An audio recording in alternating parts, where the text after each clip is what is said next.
And good evening. I believe we are live.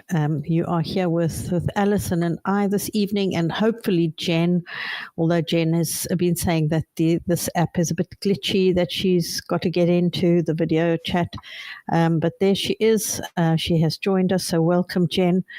We really appreciate having the extra personalities on the live, because what we've got to talk about this evening is really important.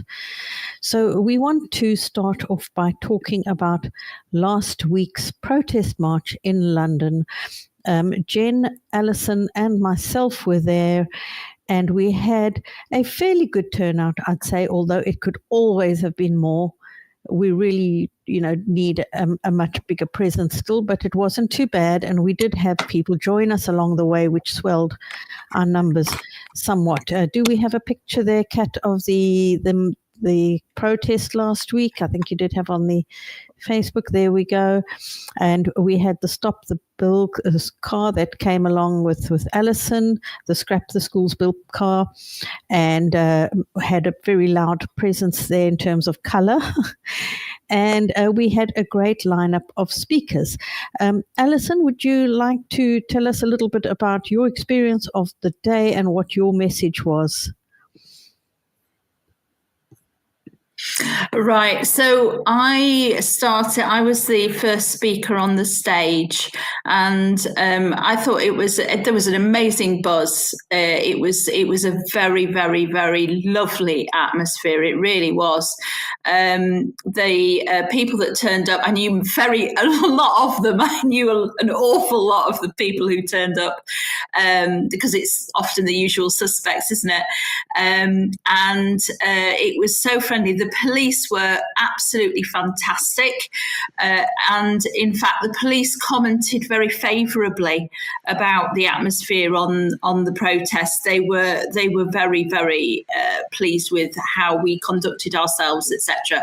They said it's one of the more pleasant rallies they ever have escorted through London. We were also polite, they said, which was quite lovely, really.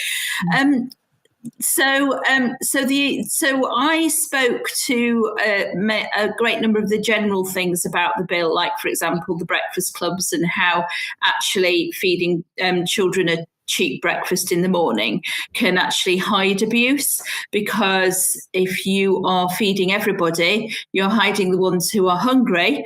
If you don't spot the ones who are hungry, hunger in the morning is a very, very big red flag for something not right at home. Social workers will tell you that. Is a very big red flag. So if you hide that red flag, you could very easily not find the issues. And this is, again, it plays to the register as well, making the haystack bigger. If we treat all parents with suspicion, we make the haystack bigger, we don't find the issues and concentrate our very meagre resources on the issues. So the march was really good. The atmosphere was really good. Addison, our young friend, gave the best speech I've ever heard from somebody of his age. Wow. That was powerful, wasn't it, Juliet? It really was. And we have that on video as well. So particularly if you go over to the Stop the Children's Wellbeing and Schools Bill page, a lot of the footage is there. Not all of it makes its way into to the action group. So do go over and have a look at that page, because you will see a lot of the video footage and photographs from the day. And we really would ask you to continue to share about this protest too, so that the media picks it up. Continue to promote what we did in London last week, and talk about it. So Jen, you were also there. Have you got anything you want to say about the day? Yeah, can you hear me okay? Because I keep losing hearing you guys completely. Wonderful. Yeah, no, it was a fantastic day. It's always lovely to come together with like-minded people and to have that kind of strength in knowing that lots of people agree. We had good numbers. Of course, it would be amazing if we could all agree one date and agree there'd never be another protest again, and everyone just turned up. If say 70% of home educators turned up, or 50%, that would just be amazing. I think I've posted quite a lot this week about the frustration of this bill not being talked enough, with people playing it down, with people being quite ignorant about what it's about and kind of glossing over it. And so I've been kind of trying to talk about it more. And a few people are kind of going, oh, you're shaming people. You're shaming people for not taking action or whatever. And I'm like, I'm not. I'm just trying to make it really clear that if we don't talk about it, there's going to be a lot of people that can be very, very upset in 12 months' time when this stuff comes in and they're going, why didn't anyone warn me? Why didn't anyone tell me? Because with algorithms the way they are on Facebook, you could post about it weekly and still people would miss it. So I think that's kind of just my thing, that it's so hard to like put everything back in the can when it's all spilt over the floor. And we're in the position at the moment that if like 1,000 people showed up, if you think there's how many home. Okay, I think Jen's frozen on us there, but she makes that fair. She makes it, 5,000. It's such a tiny percentage. It's not. We're not talking about every single, parent that has a really high support needs young person, or every parent who's. Yeah, we're both having problems with internet tonight, both Jen and I, I'm afraid. If half is there a football match on or something? The impact would be phenomenal. And we probably wouldn't need another protest because it would be so impactful. So it was a great day.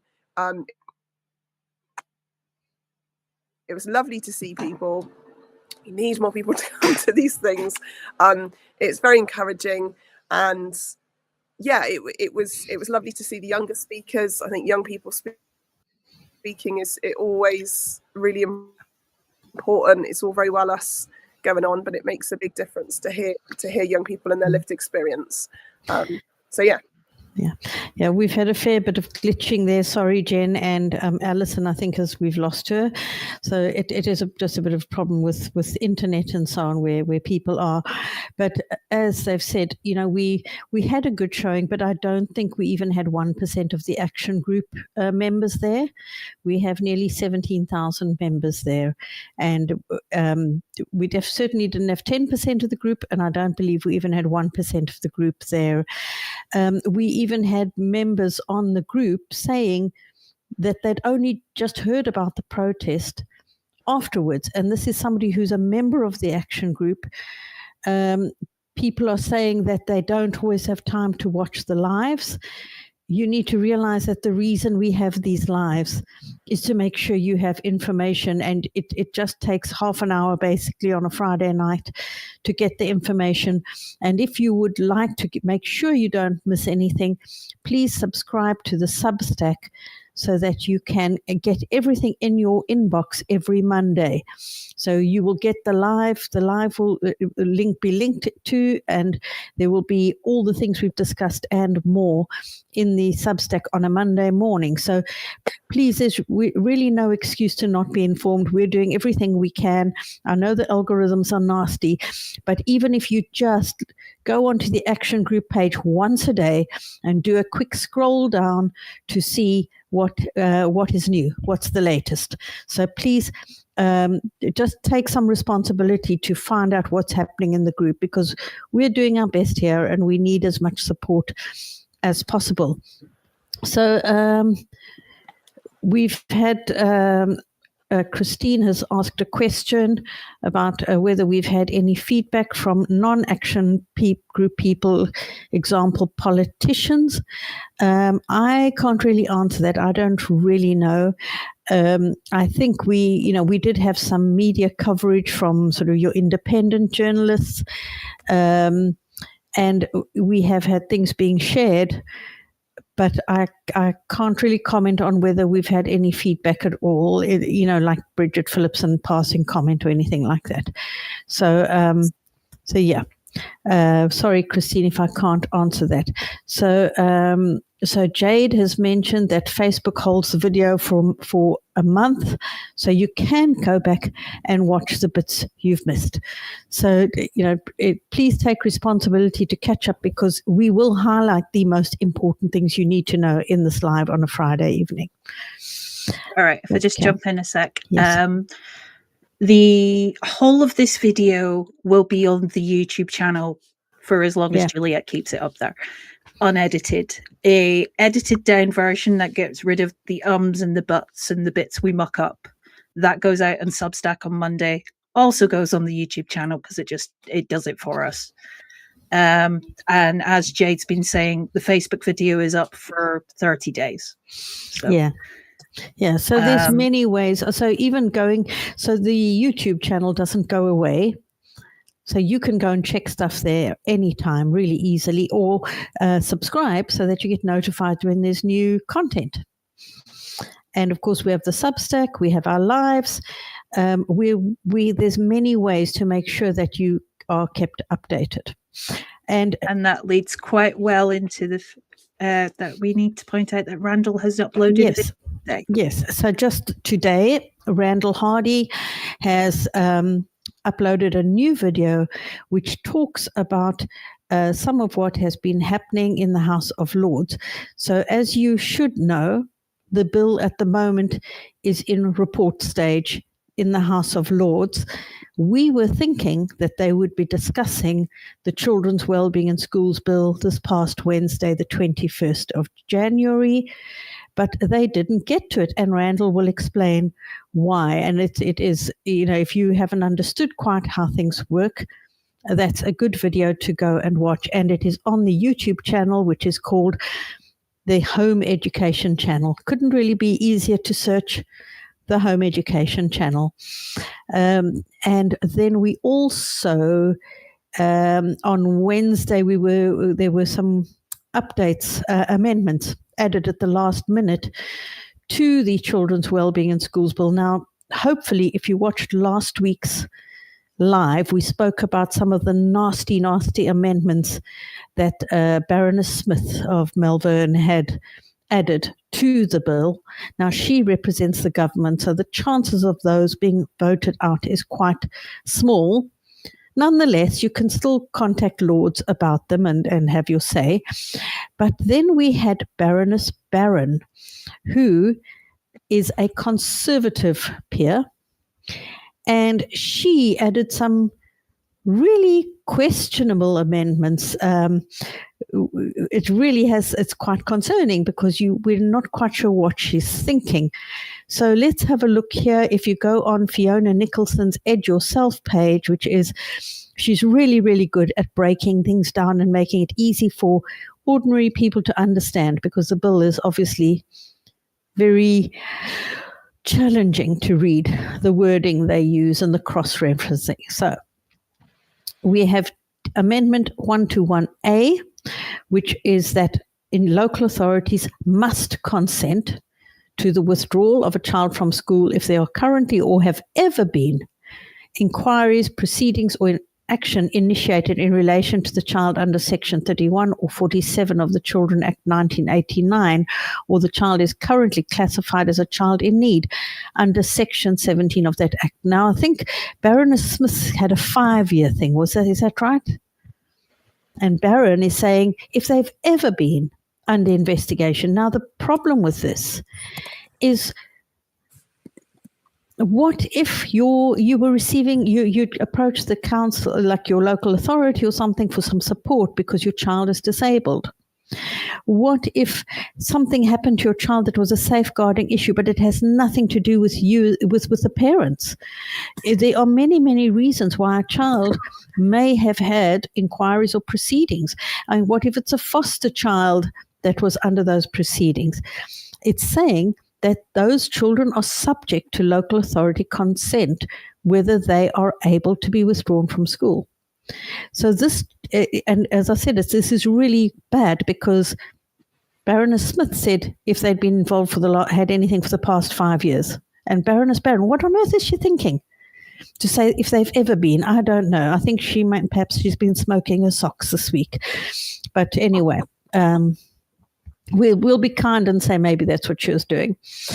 I think, Juliet, it's worth adding in there that this isn't just going to be highly kind of too broad a net to be kind of catching people with, but it's also going to potentially stop people from seeking help. And this is what we've raised a number of times. And so, you know, if you're on the fence about this, and you don't, you know, perhaps you're thinking, oh, it's a good idea, and you have to think, like, at any point, you know, if you've got an ex-partner from 10 years before it's domestic abuse and they've been gone for a very long time, it's county lines, something, a vulnerability that came from the school playground, that's a huge problem. But also the amount of parents that potentially, and I've heard this from parents, say if these kind of rules were in, and this was back when the bill started and they were just talking about it at the, you know, presently, not all this historic stuff, they wouldn't have sought help. They wouldn't have called the domestic abuse helpline. They wouldn't have called the Samaritans. Well, that's the thing. You know, if you have a child that is disabled and needs a bit of support, you want to access support,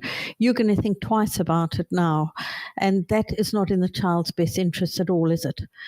Yeah, because you know, quite often we know that these decisions are very often thought about for sometimes years. Sometimes parents are mulling, they know that home ed is at the back of their mind and they're just waiting for the HCP, they're just waiting for the tribunal, they're just waiting for the EOTUS plan, they're just waiting for all the things, and it gets to a point where they know that their child is suffering in school and that the local authority isn't moving quickly enough to put something in place. They know that home education is their backup plan.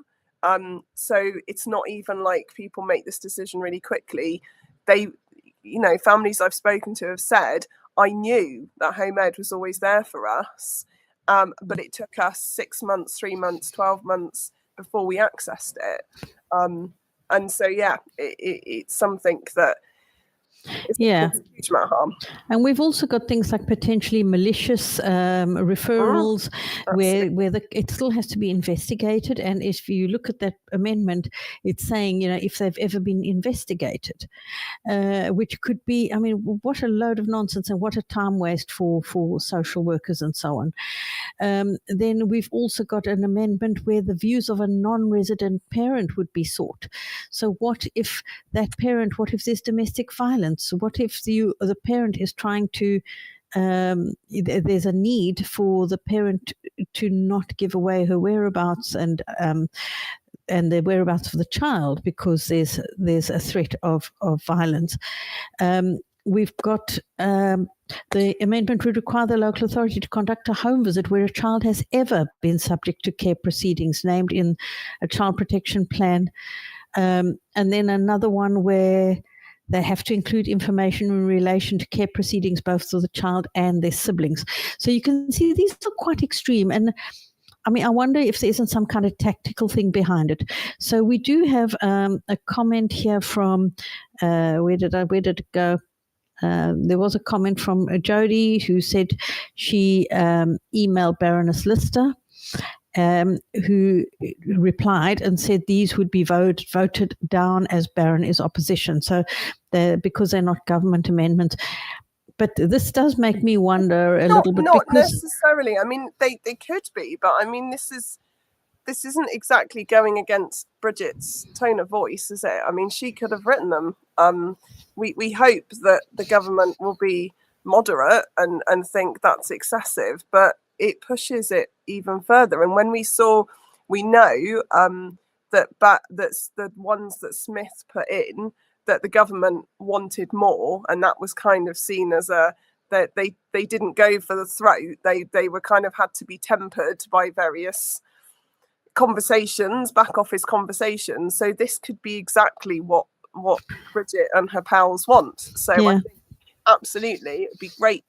I hope that happens 100%. And there's also many reasons why people seek support. It might be because you've temporarily been in a difficult situation and you needed to try and get support, you know, maybe financially or whatever. I don't know what reasons are, but it just is far too wide a net. And I don't know. This is probably not likely, but you sort of wonder if she hasn't put these in just to make Baroness Smith look less bad. Oh, well, at least it's not all the time. Maybe they're big buddies, playing devil's advocate. I don't know. But anyway, they are not very also, nice. The opposition has actually been winning quite a few of the votes this week, we've seen. In fact, they've won the majority they've chosen to take to a vote. Yeah, and there is some thinking that it might be to test the will of the House. So she might be putting it there just to see how far Lords would let it go. And that's not good either. This is not good because we have lost the support of the Conservative Party's front benches. And perhaps this is her way of thinking, because we know that it's not just Labour that have tried to put a bill through. The Conservatives have also tried to put a bill through, the schools bill a few years ago. And it could, we know it won't go away if the Tories suddenly had to come in, back into government. So I think that we can't trust that they are not don't have their own agendas and bias and so on. So we need to make sure that these amendments are opposed, but there might be something more to it, and so we need to be very wary and also be making sure that Baroness Smith's amendments are opposed if possible. I think it's also worth highlighting here how close, I've always had a very keen, a massive part of my life is about supporting the interests of neurodivergent people and how they're completely not being properly represented or understood in education and workplace and society. And I think we have to really see that there is a lot going on behind the scenes. We've got this SEND white paper that's been postponed and is due. All the government noises that we're hearing is completely not understanding SEND, completely downplaying lower support needs. I think they're very much about, okay, if a kid's going to be kicking tables over and punching people, they can go to specialist school and everybody else can suck it up in mainstream and plug them into AI in the corner. And no, that isn't a direct quote. That's me summarizing. And I think we have to, I think there's stuff going on, and a lot of these things, a lot of these amendments and the whole feel of the bill is a massive attack on SEN families and SEN young people. And I don't want to sound like a conspiracy theorist, but I do think we can't look at these things independently. We have to be aware that there is a massive change in the country, as we're seeing in America. A lot of saying the worst you could say about SEND and kind of erasing it and minimalizing it and playing it down, and lots of talk of over diagnosis and over this and under this. And so I think there's certainly more to this than just home education. Yeah, so certainly I would ask you to keep an eye on Fiona's page as well, because she explains these things in a very dispassionate and clear way, whereas reading the bill itself can be really hard. So I want to also just, oh gosh, my brain, just talk for a little bit about the report stage. So Wednesday the 28th will be the next, what do they call it, report committee meeting. And we think, so since they didn't get to the children's wellbeing bill on, although they did, they were talking about the social media ban, weren't they? That was a big distraction. Thankfully, I welcome any delay, because it gives people a chance to contact more Lords and contact more MPs. So let's be thankful for that, a bit of respite. So we expect on the 28th that they may then get to the children not in school register clauses. And I wanted to just take a little bit of time, because we've been very caught up with the different parts of the bill. At the heart of it, the thing we've opposed for years, since 2009, when I think it was first raised, we are opposed to the idea of a register for home educators. Why are we opposed to this register? Some will argue we are already known to local authorities, but bear in mind, not everybody is. And even if you are known, do you think that we should be on a register simply because we choose to home educate? That is at the crux of the matter. I mean, Jen, I don't know if you've got thoughts on what is it that is so offensive to home educators about a register. Yeah, I've got lots of thoughts on them. I'm more than happy to share. 1 minute, let me just get my screen in the right place. Unpopular opinion, I don't technically have a problem with the register. If it was just the register, I don't care having a name on a piece of paper if that's all it is. And if it includes some support, if it means that you're going to get maybe some vouchers each year towards accessing museums and art galleries and a pass for the swimming pool and your GCSEs paid for, no problem. But that isn't what any of our governments has ever been offering when they've talked about a register. It's been about control. It's been about regulation. It's come with lots of words that subtly change the onus from kind of parental decision, and the LA have got a bit of an overlooking, like, yeah, if things start looking dodgy, we'll step in, to the LA choose if it's a suitable education, the LA assess, the LA make this decision, the LA need to see the reports, the LA need to be getting a copious amount of information. So that equals a state overreach. It's an invasion of privacy. And it's just that reminder that home education is a legal right.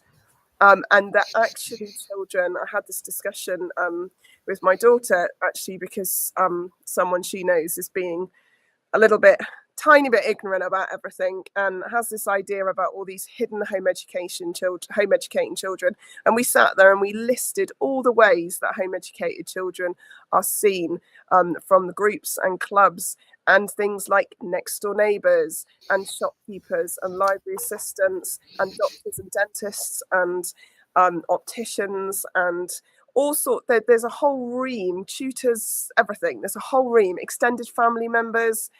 We know that actually that is incredibly rare that a child is completely hidden. And yes, there are odd cases when this happens. However, there is no evidence that a register would catch that, and the harm it could cause. You might save 5 kids, but if you harm 5,000 or 50,000 in the process, it's not really something we're going to do, is it? So that's why we're against registers. It's because unfortunately we haven't had a government come along yet that can be trusted to manage it, and even if they did, it's who's coming next. Yeah, and I think the thing is that it has always been the presumption that parents are trusted unless they're not able to be trusted. Okay, so we've got things like it's based on the assumption that the local authority are acting lawfully in good faith, and they're all more qualified. We also have the potential for leaking of data or loss of data. So there's a lot of issues with it. And for me personally, it was always a case of, as a parent, I'm taking care of my children, and it's actually nobody's business unless I'm not doing that job, unless I'm not doing what I need to do as a parent. And yeah, I think it's just, when something crosses a line, when somebody says something to you and you know something's wrong. You know when something's off, it doesn't feel right. A line has been crossed, whether it's somebody saying something to you or being hurt and offended in a certain way. And I think for me, this register, I feel that is crossing a line in terms of my rights as an individual, and it goes against the spirit of everything England has stood for thousands and thousands of years. So yeah, we have a serious data breach in Leeds, and we have local authorities that obviously there are really good local authorities, but they don't actually really think about what information they're sharing. Even if you haven't given consent, they still share it. I saw somebody shared a post recently about how they'd explicitly asked not for their data to be shared, but it was shared nonetheless. We also know that local authorities don't necessarily always have the qualifications. Some do. Some have a teaching qualification. Some have teaching with safeguarding qualification, but they are not necessarily all qualified to actually even understand a different way of education, a different way of learning. Council employee accessing a child's data. I need a bit more. Terribly sad. On that as well, Julia, I think it's really worth acknowledging that, particularly primary school level, particularly generally primary school level, you have a degree either in education, but most of them will just have a general degree, like an English degree, and they will do years teacher training, which includes a huge amount of information on the job stuff.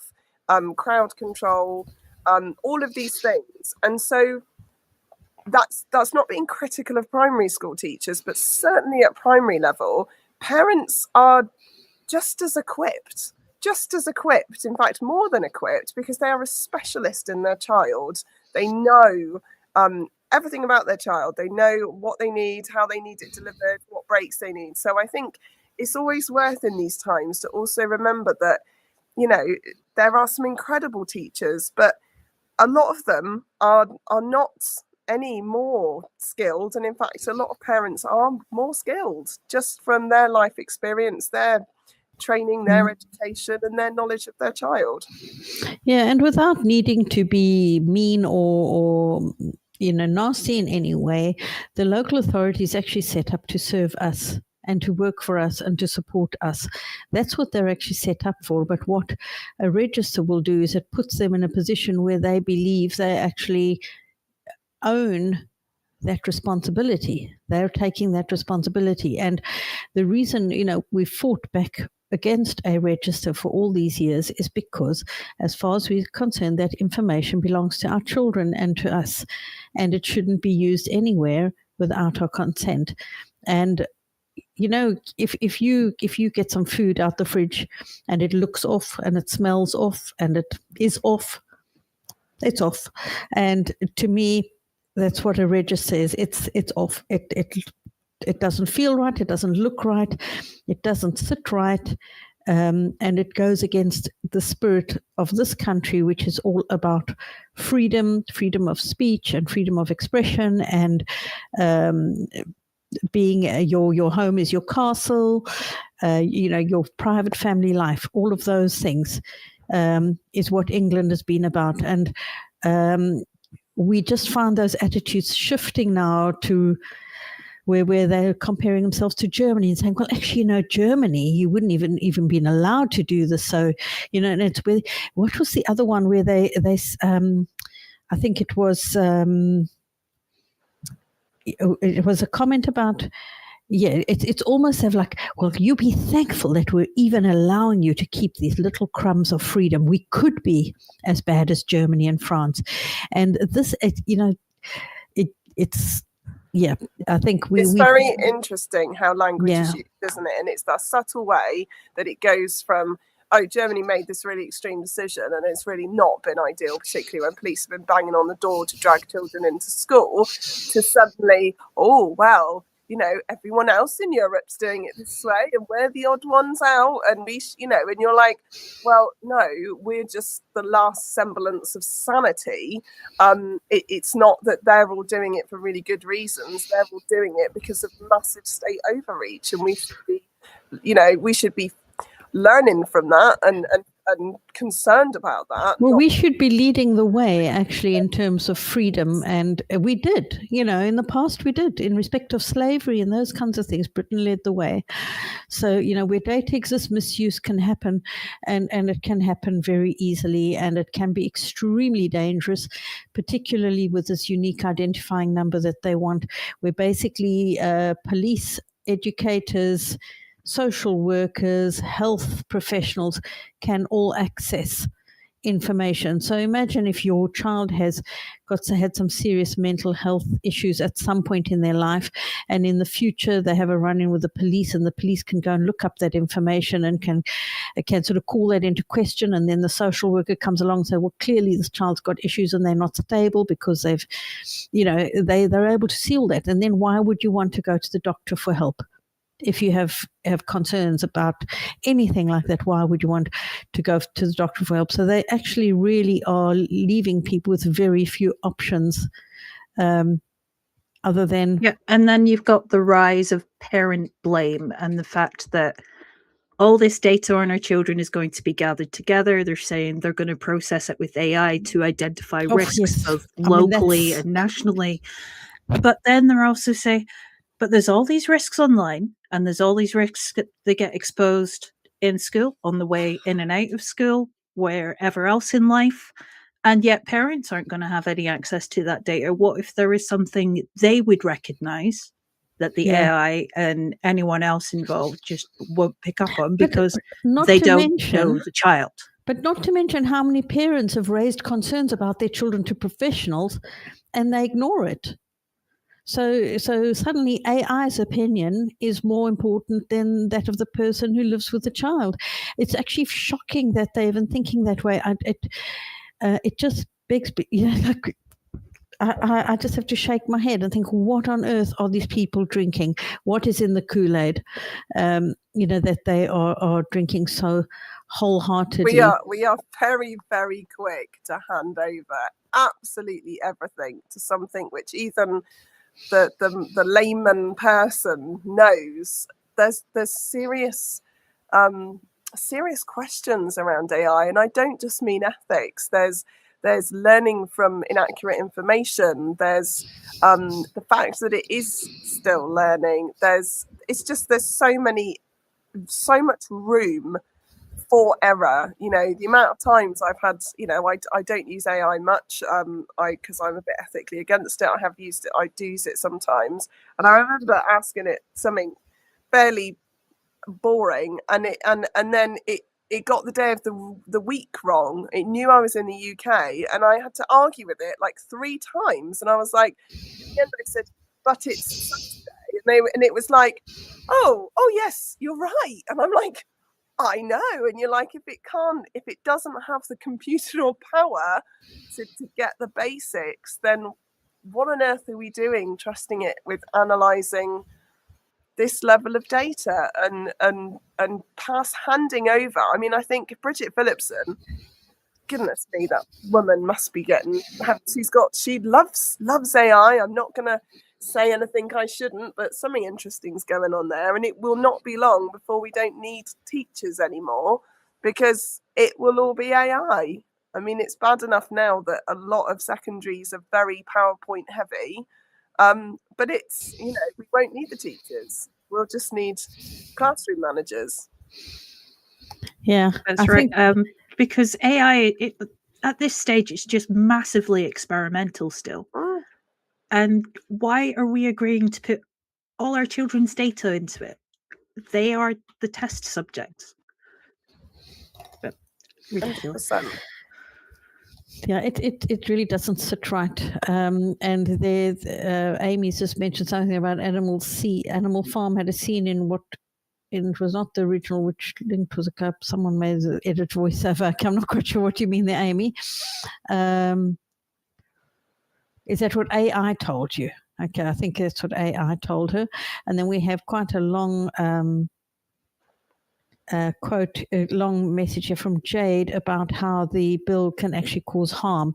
And this is one of those things where, sometimes you have to take medicine for something, but the side effects are going to have worse effect on you. then the medicine will benefit you. And that's what I think what Jade is saying here. You know, they're going to try and give you these services, but actually the side effects of it are far worse than the so-called treatment itself, and they're what they're trying to do. So this, I think it is Jade is talking about her son, who's been well known to the local authority their whole life. Quality of life significantly diminished. They wanted to sign him off education. Basically, harm unfolded around the supervision of around 30 to 40 professionals, not including managers. And they did nothing despite actually knowing of the situation. And Jade has been the only one educating him on role. So, you know, the thing is, at the end of the day, AI doesn't really care about your kids either. So, yeah, I think, you know, I just wanted to make that point about the register and the harms of a register for people to just really seriously consider what the issues are around a register. And it's just not, it's the current school register on home ed register on steroids, I think, as well. A lot of people are like, oh, I'm already on a register. And it's like, yeah, great. But all of these things are going to impact you.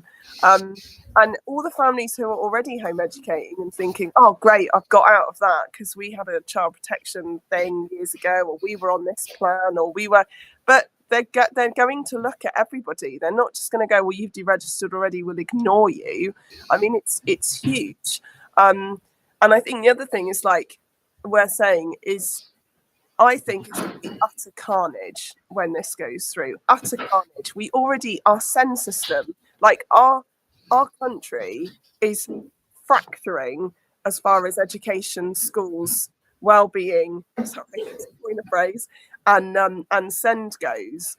And this comes in, what is going to happen? And there is an absolute possibility that if it all goes through, that Labour will go out, someone else will come in, they'll reverse parts of it and go, okay, that wasn't a good idea, that wasn't a good idea. But the amount of damage that's going to happen in the meantime, so I think even if you're sat back thinking, not suggesting anybody doesn't care, but you're kind of thinking, oh, you know, even if it gets through, we'll get a new government, or, oh, you know, it'll all go to pot and there'll be a judicial review on it, and it will get, you know, things will get lessened or overturned. But it's like that could take years, and the amount of harm in the meantime is huge. So I just think whichever way you look at this, whichever direction you're coming from, there isn't a sweet spot of being able to say we don't need to talk about it now, or it doesn't really matter, or oh, we're all a bit, you know, we've got other stuff, we'll worry about it in the future. Because if you sit there and look at all the implications of all the amendments, and if they go through, and how that could impact people already home educating, let alone the impact for their children's children, it's massive. Yes, and Amy's highlighted a story which I think I saw as well, where a child with a learning disability had issues, and I think was being reported to social services, but basically they were told that if they had another trip to A&E in the year, that they'd kind of be, you know, that there would be sort of consequences. And that's not okay. You know, we need people to feel like they can get the support they need. So anyway, just to finish up, I want to please just remind you all, if you want to be sure to receive updates, there are several ways you can do it. One is to put under, if you're on Facebook, put in the comments, !notify, and you should be notified every time we go live. And is it !Substack to get that information? That's the one. Yep. And what does that give you? That gives you a link straight to the Substack. Okay, so that'll give you a link to Substack. So please subscribe. We only have about, considering the size of this group, we only have about 200 subscribers to the Substack, and it is a free tool that will give you all of this information, links to the live, all of the things we've discussed in your inbox every Monday morning. So if you've missed this live, you can be sure to catch up on that. I've got here's just a comment that's on the YouTube. Freedom lost is not easily restored. Mostly it stays gone, and that is very true. we Very, should very never true. give up freedom, because any freedom that once you've lost it, it's very hard to get back. So there's the Substack, there's a YouTube you can subscribe to, and also you can if you're in the Home Education Action Group, you can do a daily scroll down to see what's new, anything I need to be aware of, and also the Stop the Children's Wellbeing in Schools bill page. You can go and follow that to get any updates on actions and so on. For this week, your action is to write to Lords that you would like them to oppose Baroness Barron's amendments, and maybe Baroness Smith's as well. And anything else they should do this week? Can I add an action as well? So I'm producing at the moment some pink posts. I say that they're all the same and they're all going to be pink. There's one for SEND and Home Education already, and there's going to be some other ones. Can you, if you follow my page and just keep an eye on it, they'll be popping up, and they're specifically designed to share into a group, so you don't have to write tons. Please share them into local home ed groups, SEND groups.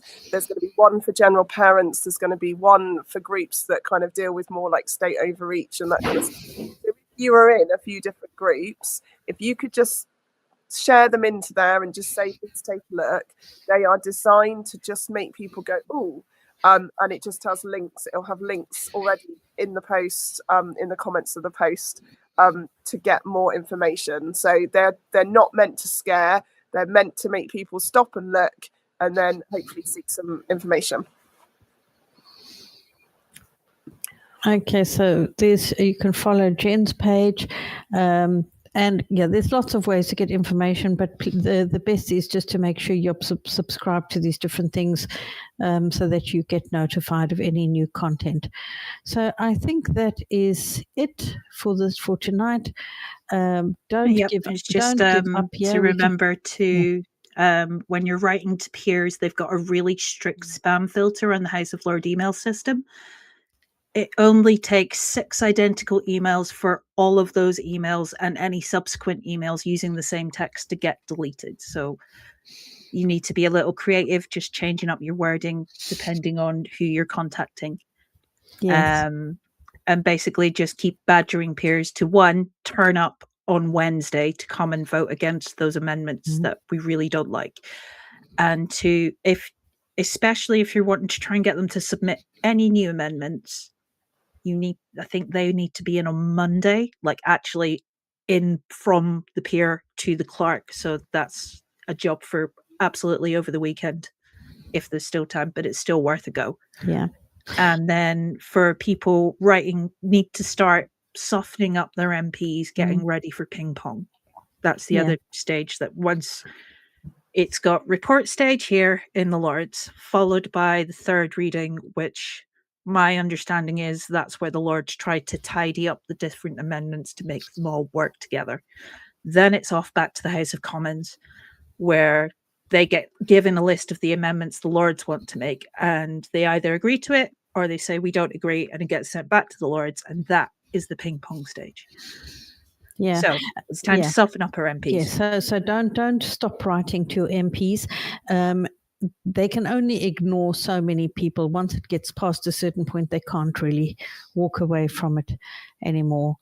I just wanted to highlight this comment because, Melissa, this is something you can write to your MP about. A lot of the government amendments were to do with what's called the GDPR override, which allows the government to share information between different databases and departments.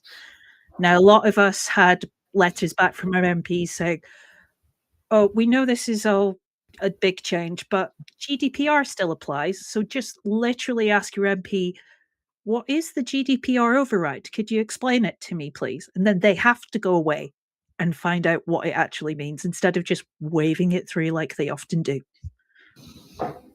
Yeah. Okay. Well, thanks those of you who've engaged with us tonight. It's always encouraging to get a lot of conversation on here, and we appreciate it. And we will be back next Friday at 8 p.m. again for our next update. So take care and have a good weekend. Bye.